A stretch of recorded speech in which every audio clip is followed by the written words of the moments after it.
நான் இப்போ இருக்கிறது பன்ருட்டியில். இது கடலூர் மாவட்டத்தில் இருக்கக்கூடிய ஒரு நகராட்சி. இந்த பன்ருட்டியில் பலாவும் முந்திரியும் ரொம்பவே புகழ் பெற்றது.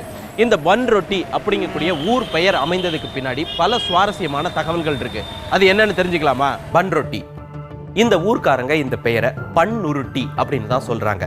அச்சு முறிந்த தேரை பாடலால் ஓட வைத்த இடம் பன்னுருட்டி அப்படின்னு வந்ததாம். அதாவது பண் என்பது பாடல், உருட்டி என்பது ராகம்.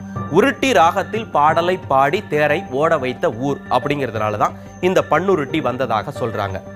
பண்களை உருட்டி பாடக்கூடிய பாணர் மரபினர் இந்த ஊர்ல வாழ்ந்ததாலேயும் இந்த ஊருக்கு பன்னுருட்டிங்கிற பெயர் வந்தது அப்படின்னு சிலர் சொல்றாங்க. இன்னும் சிலர் மண்ணை உருட்டி பொம்மைகள் செய்யும் தொழிலை செய்தவர்கள் இந்த ஊர்ல இருந்ததுனால இந்த ஊருக்கு மண்ணுருட்டி அப்படிங்கக்கூடிய பெயர் வந்ததாம். பின்னாளில் இது மருவி பன்னுருட்டியாக மாறியது அப்படின்னு சொல்றாங்க.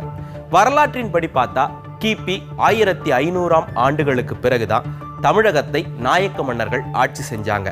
இவங்களுடைய இறுதி காலங்கள்ல தான் பாளைய ஆட்சி முறையானது தமிழகத்துல அறிமுகப்படுத்தப்பட்டது. அப்படி பிரிக்கப்பட்ட பாளையங்கள்ல இந்த பகுதி பண்டாரெட்டிப்பாளையம் அப்படின்னு அழைக்கப்பட்டிருக்கு. அதுவே பின்னாளில் சுருங்கி பண்டாரெட்டி அப்படிங்கிறது பன்ரொட்டியாக மாறியது அப்படின்னும் ஆராய்ச்சியாளர்கள் சொல்றாங்க.